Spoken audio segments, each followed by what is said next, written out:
قال رسول الله صلى الله عليه وسلم انما بعثت معلما قال رسول الله صلى الله عليه وسلم خیر الناس من ينفع الناس او کما قال علیہ الصلوۃ والسلام۔ میرے پیارے بچوں اور ہمارے بڑے بھائی حضرات، آپ کا یہاں جمع ہونا، حاضر ہونا صرف اس بات کے لیے ہے کہ آپ تمام بچوں نے، تمام لڑکوں نے، بچیوں نے آج اپنی جانب سے اپنے استاد محترم، اپنے ٹیچر کے لیے اپنی پسند کا تحفہ لائے اور استاد کا مان سمان کے لیے انہیں احترام کی نظر سے دیکھنے کے لیے آپ کا یہاں جمع ہونا قابل مبارکباد ہے۔ استاد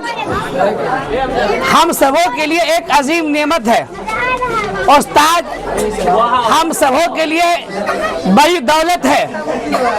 استاد کا احترام کرنا کامیابی کی علامت ہے اور استاد کا حق بچی سب کیا بات کر رہے تم لوگ؟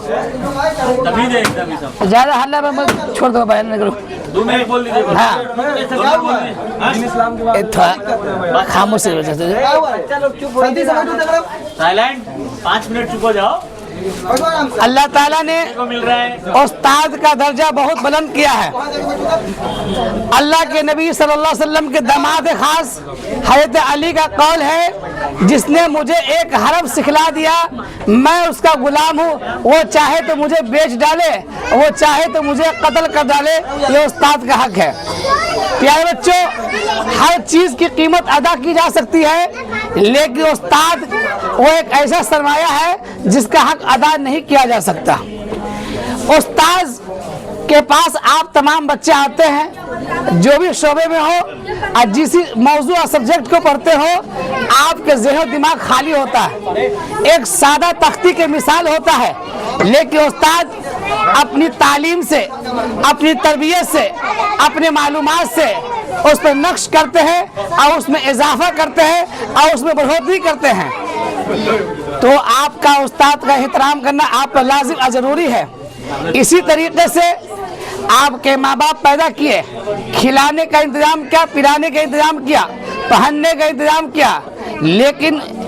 آپ انگلش جانتے نہیں تھے، میتھ نہیں جانتے تھے، بولنا نہیں جانتے تھے، لیکن آپ استاد کے پاس آتے گئے جاتے گئے، ایک آپ نے گنتی کو سیکھا، پہاڑا کو سیکھا، جوڑ کو سیکھا، گھٹاؤ کو سیکھا، اور جس شعبے میں اس علم کے اندر آپ نے مہارت حاصل کی، تب جا کے آپ کو کامیابی ملی۔ تو بس ایک سال کا ایک دن ایسا نہیں ہونا چاہیے کہ ہم استاد کے اچھا قلم لا کے دے دیے، نہیں، بلکہ استاد کے احترام جب پڑھ رہے تب بھی ضروری ہے، اور جب آپ نہ پڑھ رہے تب بھی ضروری ہے، آپ استاد کے روبرو موجود ہو تب بھی ضروری ہے، آپ غائب ہو تب بھی ضروری ہے، بلکہ آپ اپنے استاد کے لیے صحت کے لیے دعا کیجئے، تاکہ آپ ان کی صحت سے آپ کا علم میں اضافہ ہوا، ان کی صحت کے حق میں دعا کرتے رہیے۔ آپ استاد کے لیے ہمیشہ خیر خیریت معلوم کرتے رہیے کہ وہ کس حالت میں ہے، آپ اپنے تحفے تحائف سے انہیں یاد کیا کیجئے۔ اسی طریقے سے آپ اپنے استاد کی گلہ شکوہ نہیں کیجئے، اس لیے کہ آپ کا استاد آپ کے لیے ایک رہبر بن کے آئے ہیں،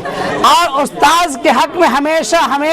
خیر اور اچھی سوچ رکھنی چاہیے، یہ اچھے بچے کی کامیابی ہے۔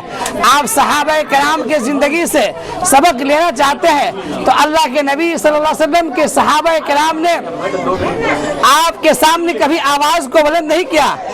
آپ کو جب صحابہ کرام آپ سوال کرتے کہ یہ بتاؤ یہ کیا ہے، تو صحابہ کرام کو معلوم ہوتا، اس کے باوجود کہتے اللہ رسول بہتر جانتا ہے، بولتے نہیں تھے۔ لیکن آج کیا ہے، ایک بچہ سے سوال کیا گیا، استاد سے سوال کیا گیا، لیکن بچہ ہی پہلے جواب دے دیتا ہے، یہ بھی استاد کے احترام کے خلاف ہے۔ بلکہ آپ کی ذمہ داری ہے کہ اپنے علم کو، اگر آپ کے اندر مہارت بھی ہے تو آپ